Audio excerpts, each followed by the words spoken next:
बिस्मिल्लाहिर्रहमानिर्रहीम। Lesson number 4 हमारा part A हो चुका।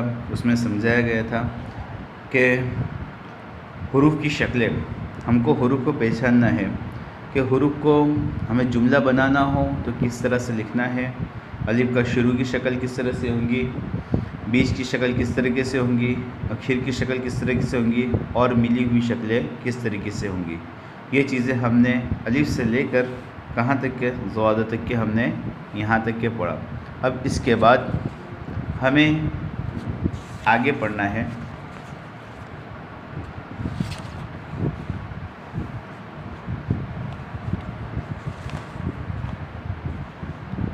यहाँ पे दिया हुआ है ता, तो अब हमें ये तो को शुरू में किस तरह से लिखना है, इस तरीके से हमें शुरू में लिखना है।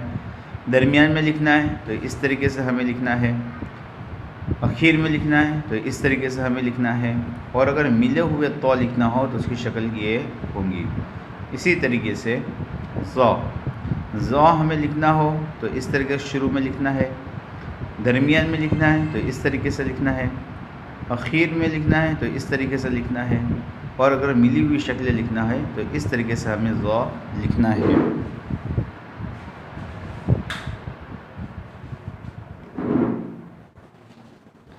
इसी तरीके से हमें आइन लिखना है तो आइन की शुरुआत की शक्ल इस तरीके से होंगी, आइन की दरमियानी शक्ल इस तरीके से होंगी, आइन की आखिरी शक्ल लिखने की इस तरीके से होंगी। और 2 या 3 आइन को मिला के लिखना है तो उसकी शक्ल इस तरीके से होंगी। और आइन मुफरद इस तरीके से लिखा जाएगा। उसके बाद गैन कहते हैं, गैन की शुरुआत की शक्ल इस तरीके से होंगी, गैन की दरमियान की शक्ल इस तरीके से होंगी, गैन की आखिरी शक्ल, जुमले की जो आखिरी शक्ल आएंगी वो इस तरीके से लिखा जाएगा। और गैन को 2 गैन को मिला के लिखना हो, 3 गैन को मिला के लिखना हो तो इस तरीके से लिखा जाएगा। इसी तरह से ये फ़ा की शक्ल है। फ़ा को शुरुआत में इस तरह से लिखेंगे, दरमियान में बीच में इस तरीके से फ़ा को लिखा जाएगा, आखिर में फ़ा को इस तरीके से लिखा जाएगा। और मिले हुए फ़ा की शक्लें इस तरीके से होंगी और मुफरद फ़ा इस तरीके से लिखा जाएगा। इसी तरह से कौफ की शुरुआत की शक्ल इस तरीके से होंगी, कौफ की दरमियान की शक्ल इस तरीके से होंगी, कौफ की आखिरी शक्ल इस तरीके से होंगी, मिले हुए कौफ की शक्लें इस तरीके से होंगी और मुफरद कौफ इस तरीके से लिखा जाएगा। इसी तरह से काफ की शुरुआत की शक्ल इस तरह से होंगी, दरमियान यानी बीच की शक्ल, किसी जुमले के बीच में हमें काफ लिखना हो तो इस तरीके से लिखा जाएगा, किसी जुमले के आखिर में हमें काफ लिखना हो तो इस तरीके से लिखा जाएगा। और मिले हुए काफ हमें लिखना है तो इस तरीके से लिखा जाएगा। इसी तरीके से लाम की शक्ल शुरुआत की इस तरीके से होंगी, लाम की दरमियानी शक्ल इस तरीके से होंगी, लाम की आखिरी शक्ल इस तरीके से होंगी और 2 लाम 3 लाम मिली हुई शक्लें इस तरीके से होंगी और लाम को इस तरीके से लिखा जाएगा। इस तरीके से मीम की शक्ल इस तरीके से होंगी शुरुआत की, मीम की दरमियानी शक्ल इस तरीके से होंगी, मीम की आखिरी शक्ल इस तरीके से होंगी और 2-3 मीम की मिली हुई शक्लें इस तरीके से होंगी। इसी तरह से नून की शुरुआत की शक्ल इस तरीके से होंगी, नून की दरमियानी शक्ल इस तरीके से होंगी, नून की आखिरी शक्ल इस तरीके से होंगी, 2 नून की शक्लें मिली हुई इस तरीके से होंगी और नून मुफरद इस तरीके से लिखा जाएगा। इसी तरीके से हाँ शुरुआत में इस तरीके से लिखा जाएगा, दरमियान में हो, बीच में हो हाँ जुमले के तो इस तरह से लिखा जाएगा और आखिर में हाँ हो तो देखो शक्ल कैसी बदल गई, इस तरीके से लिखा जाएगा। और फिर 2 हाँ को 3 हाँ को लिखना हो तो इस तरीके से लिखा जाएगा। इसी तरीके से वाव की शुरुआत की शक्ल इस तरीके से होंगी, वाव की दरमियानी शक्ल इस तरीके से होंगी, वाव की आखिरी शक्ल इस तरीके से होंगी। वाव दरमियान में आता है नहीं, वाव सिर्फ शुरू में या पहले में आएगा। 2-3 वाव को मिला के लिखना हो तो इस तरीके से वाव मिले हुए आएंगे। इसी तरीके से या की शक्ल शुरुआत की इस तरीके से होंगी, या की दरमियानी शक्ल बीच की शक्ल इस तरीके से होंगी, नीचे 2 नुक्ते लिखना होंगे। इसी तरह से या की आखिरी शक्ल इस तरीके से होंगी और 2 या लिखना हो, 3 या लिखना हो तो इस तरीके से 2 या 3 लिखा जाएगा और मुफरद या इस तरीके से लिखा जाएगा। तो इस सबक के अंदर हमें हुरूफ को मिलाकर लिखने का तरीका बतलाया गया कि कोई हमें जुमला लिखना हो तो उस जुमले के अंदर शुरुआत का लफ्ज़ कैसा होगा, दरमियान यानी बीच का लफ्ज़ कैसा होगा और आखिर के अंदर वही लफ्ज़ कैसा होगा। तो अलीफ से लेकर या तक के जितने हरूफ है इन तमाम हरूफ की शक्लें यहाँ पे हमको समझाई गई है कि इन शक्लों को हमें पहचानना है और सही तरीके से जुमला बनाते वक्त, जुमला लिखते वक्त हमें ये अल्फाज को इस तरीके से लिखना है।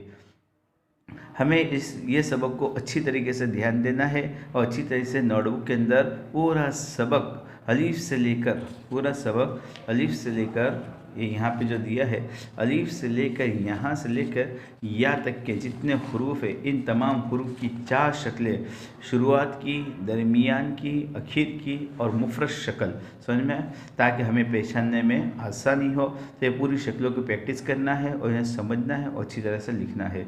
इसके साथ ही हमें एक दुआ याद करनी है। दुआ क्या है कि हम बैतुल खला कहते हैं टॉयलेट, बैतुल खला में दाखिल होने से पहले की दुआ कहते हैं। जब हम दुआ पढ़ के जाते हैं तो शैतान और हमारे दरमियान में क्या होता है, पर्दा हाइल हो जाता है, यानी पर्दा आ जाता है। इसलिए हमें क्या करना चाहिए, जब भी बैतुल खला में जाए तो बाहर, बैतुल खला के अंदर नहीं बल्कि बैतुल खला के बाहर ही हम क्या करें, ये छोटी सी दुआ पढ़ लें, उसके बाद बैतुल खला के अंदर जाए, तो टॉयलेट के अंदर जाए। अब यहाँ पे दिया है बैतुल खला में दाखिल होने से पहले की दुआ, अल्लाहुम्मा इन्नी अऊज़ु बिका मिनल खुबुथि वल खबाइस। क्या लिखा, 2 लाइन में दिया हुआ है, बहुत ही आसान है। अल्लाहुम्मा इन्नी अऊज़ु बिका मिनल खुबुथि वल खबाइस, अल्लाहुम्मा इन्नी अऊज़ु बिका मिनल खुबुथि वल खबाइस। ये हमें दुआ को याद करनी है। इसका तर्जुमा क्या है, ए अल्लाह मैं तेरी पनाह चाहता हूँ, ए अल्लाह मैं तेरी पनाह चाहता हूँ खबीस चीज़ों से, चाहे मर्द हो या औरत।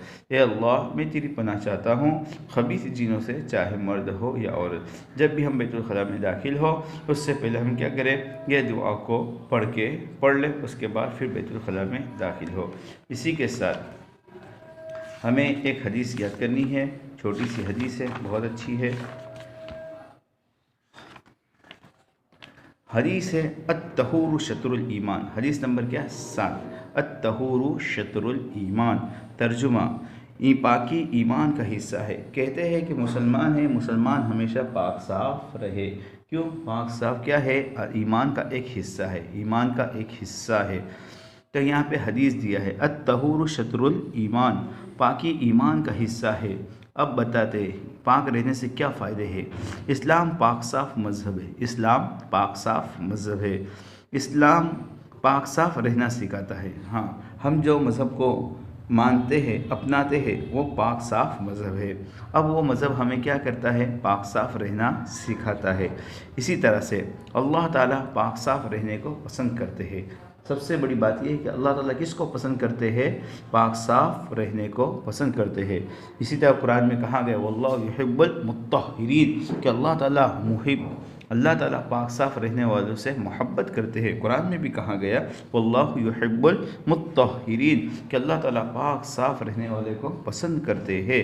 यहाँ देखो अल्लाह ताला पाक साफ रहने वाले को पसंद करते हैं। पाक साफ रहने से आदमी बीमार नहीं होता। देखो कितना बड़ा फ़ायदा है कि इंसान जब पाक साफ रहता है तो बीमार नहीं होता। नंबर 5, हमेशा पाक साफ रहो। हमको यहाँ पे इस हदीस के अंदर यही तालीम दी गई है कि पाकी एक ईमान का हिस्सा है। दूसरा, इस्लाम पाक साफ मज़हब है, इस्लाम पाक साफ रहना सिखाता भी है और अल्लाह ताला पाक साफ रहने को पसंद करते हैं। पाक साफ रहने से आदमी बीमार नहीं होता और हमेशा, इसलिए हमको क्या करना चाहिए, पाक साफ रहना चाहिए। तो ये छोटी सी हदीस है अत्तहूरु शत्रुल ईमान, इसको हमें याद करना है। इसको याद करने के बाद हमें एक सवाल और जवाब याद करना है। सवाल क्या है कि हमारे नबी हज़रत मोहम्मद सल्लल्लाहु अलैहि वसल्लम का नाम क्या है। आपके वालिद और वालिदा और दादा के नाम भी बताओ। अब यहाँ पे हमें अल्लाह के नबी का नाम, हमारे नबी का नाम क्या है वो बताना है, हमारे नबी के वालिद का नाम, वालिदा यानी अम्मी का नाम और दादा का नाम बताना है। जवाब दिया है हमारे नबी हज़रत मोहम्मद सल्लल्लाहु अलैहि वसल्लम का नाम मोहम्मद है। क्या है, हमारे नबी मोहम्मद सल्लल्लाहु अलैहि वसल्लम का नाम मोहम्मद है। हमें पता होना चाहिए कि हमारे नबी का नाम क्या है, तो हमारे नबी का नाम मोहम्मद है। और आपके वालिद कहते हैं अब्बा, वालिद कहते हैं अब्बा को, डैडी को, पप्पा को, तो आपके वालिद का नाम यानी अल्लाह के नबी मोहम्मद सल्लल्लाहु अलैहि वसल्लम के वालिद का नाम, अब्बा का नाम अब्दुल्लाह है। क्या है? अब्दुल्लाह है। और वालिदा का नाम बीबी आमिना है। वालिदा यानी अम्मी, वालिदा यानी अम्मी। तो आपकी वालिदा का नाम बीबी आमिना है और दादा का नाम अब्दुल मुत्तलिब है। दादा का नाम अब्दुल मुत्तलिब है। तो यहाँ पे तीन चीज़ों के बारे में सवाल किया गया कि हमारे नबी का नाम क्या है, हमारे नबी के अब्बा का नाम क्या है, हमारे नबी के अम्मी का नाम क्या है और हमारे नबी के दादा का नाम क्या है। तो सबसे पहले हमारे नबी का नाम मोहम्मद, हमारे नबी के अब्बा का नाम अब्दुल्ला, हमारे नबी के अम्मी का नाम बीबी आमिना और हमारे नबी के दादा का नाम अब्दुल मुत्तलिब है। ये तीनों चार चीज़ हमें याद करनी है। पहला सवाल जवाब याद कर ले अच्छे से, फिर हदीस याद कर ले, उसके बाद टॉयलेट में बैतुल खला में दाखिल होने की दुआ याद कर ले और उसके साथ ये सबक को हम अच्छी तरीके से याद कर ले, बस अपनी नोटबुक के अंदर लिख ले। फ़कत वस्सलाम।